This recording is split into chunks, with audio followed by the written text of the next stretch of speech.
The first time I saw him, I knew this bobcat was different.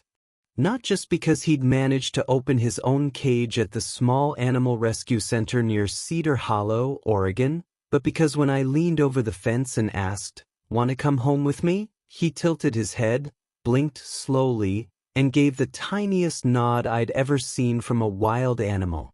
That was my first sign that my life was about to change in ways I never expected. I'd gone to the center with my friend Ben, who helps out there on weekends. I was just planning to drop off some donated stuff, not to take home a roommate. But the second I saw this scruffy, golden-eyed troublemaker, I was hooked. He wasn't nervous and pacing like the other animals. He sat right in the middle of his space, tail wrapped neatly around himself, watching me like a chess player studying an opponent. "This is the one who keeps opening his own door," Ben whispered, shaking his head. "2 times this week we had to put in a new lock." I learned later that his background was just as strange as his personality. He'd been found alone near an old logging camp, eating scraps from empty cabins. Nobody knew how long he'd been on his own, but he was in pretty good shape. The workers quickly figured out he could copy sounds, door creaks, clicking noises, even a pretty good version of their walkie-talkies. I filled out the papers that same day.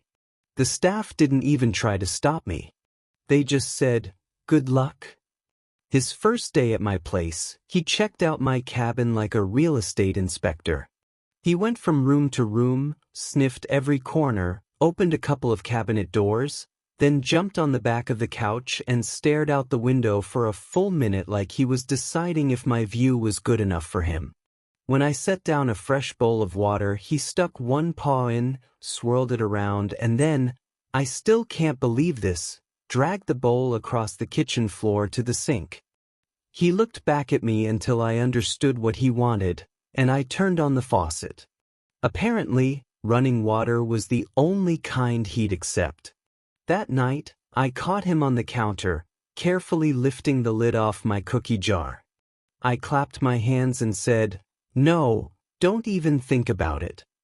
He froze, blinked at me, then, without looking away, used his teeth to gently put the lid back down and walked away like nothing happened.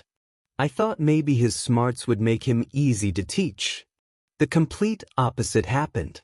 You don't train a super smart bobcat, you make deals with him. Every order became a suggestion he considered against whatever he wanted to do. One morning I told him, "Go to your bed," before leaving for work. He walked halfway there, looked back at me, and went the other way to grab the TV remote from the coffee table. When I got home, the TV was on an animal documentary. He was sitting in front of it, tail curled perfectly, watching a show about mountain lions like he was studying for a test. He had a talent for surprise holiday excitement. One afternoon in September, I opened the hall closet to get my jacket and found shiny tinsel everywhere. My rescued bobcat sat in the middle of it all like royalty surrounded by treasure. A string of lights was wrapped twice around his neck. He'd pulled out the Christmas stuff and set it up in a perfect half circle. Food turned into a constant battle of wits. He quickly figured out where I kept the snacks and started testing me every single day. Cookies were my weakness, and not his. He knew chocolate wasn't good for him, but that didn't stop him from walking up with his nose in the air every time I opened the jar. If I said, "Not happening," he'd slowly back away, tail flicking with fake sadness, only to come back a minute later with some random gift. My hat, a stick from outside, once even my missing sock, like he was trying to trade for treats. I was never alone with him there. If I sat at the table feeling down, thinking about the breakup I'd been through a few months back, he'd jump up next to me and put one paw softly on my shoulder. He'd keep it there, eyes calm, purring like a far-off motorcycle engine. It was silly and meaningful at the same time. His timing for funny moments was as sharp as his brain. If I was on a phone call, He'd wait for exactly the right second to knock something off a shelf. Not hard enough to break it, just enough to make a loud crash. Once during a video call, he jumped onto the back of my chair and stuck his head into the camera with what I can only describe as a sneaky smile. Ben laughed on the other end and said, "Is that cat actually posing?" "I think he knows exactly what he's doing," I replied. The most incredible moment was the day I had to take him to the vet. I put the carrier on the floor and said, "All right, let's go." He jumped right in without hesitating. I thought, finally, something simple. But when I reached for the lock, he jumped back out, turned around, and, I'm not making this up, closed the latch from the outside. Then he sat down and stared at me like he was saying, "What now?" He loved finding secret spots in the house, and I'd often find him somewhere impossible, like balanced on top of the shower door or sitting inside an empty laundry basket stacked high on a shelf. Once I left him in my office for just 2 minutes.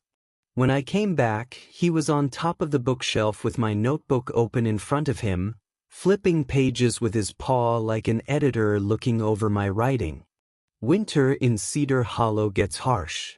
The first big snowfall came in late November, and I woke up to find him sitting by the window, watching the snowflakes fall with total focus. I opened the back door, and he stepped outside like a king checking his land, then immediately flopped on his side and rolled in the snow, legs kicking like a kitten. For all his intelligence, he still had moments of pure silly happiness. He became part of my daily life in ways I didn't expect. If I stayed up late watching movies, he'd sit beside me until the credits finished, then tap my arm like he was saying it was bedtime.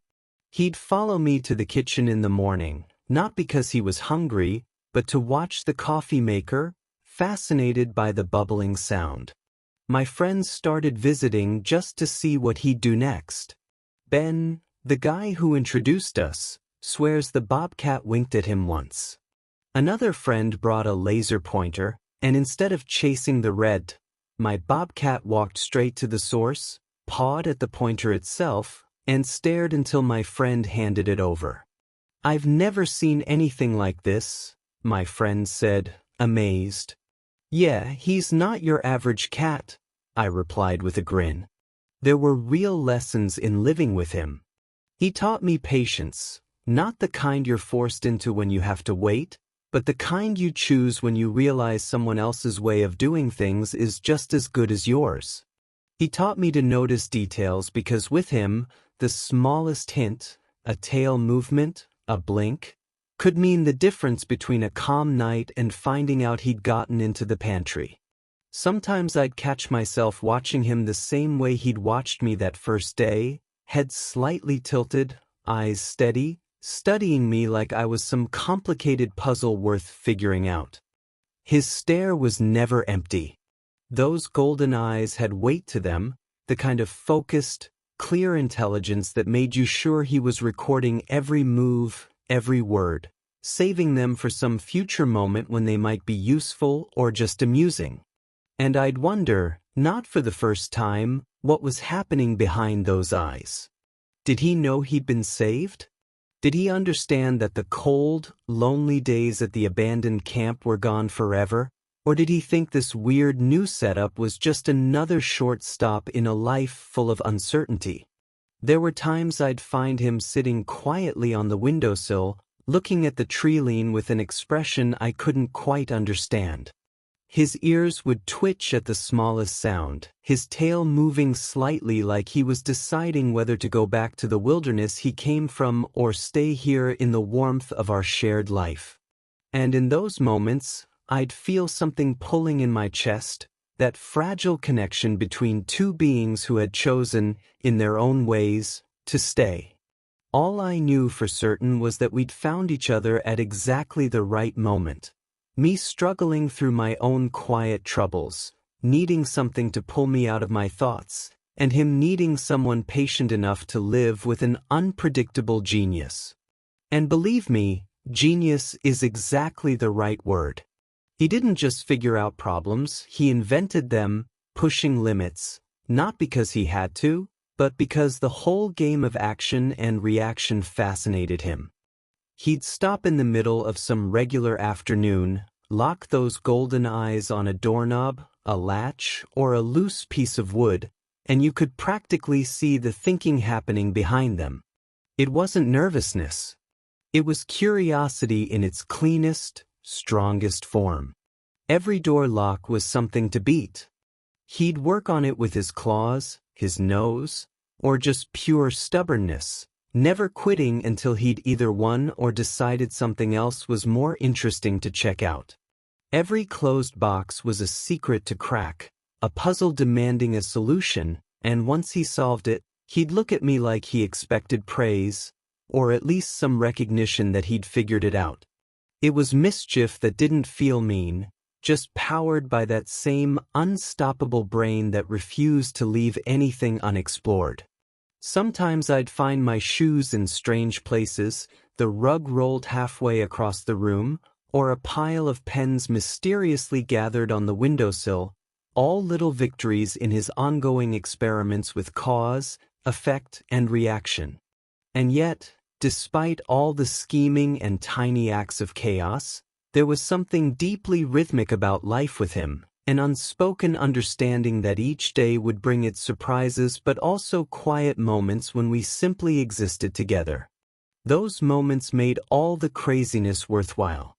The calm after a burst of energy, the weight of his gaze as if measuring me with the same care he used on the world, reminded me this wasn't just about trying to keep up with him. It was about sharing space with a mind that refused to go dull. And yet, despite all the trouble, there was something strangely comforting in the chaos he created. One evening, I was reading in the living room, the house glowing in that warm golden light just before sunset, when he walked in silently. He jumped onto the couch next to me, the cushions sinking under his weight, and curled into a perfect ball, paws tucked under him, tail wrapped tight, breathing slow and even. For a while, we just existed in the same space, the soft sound of turning pages and the quiet hum of his purring filling the air.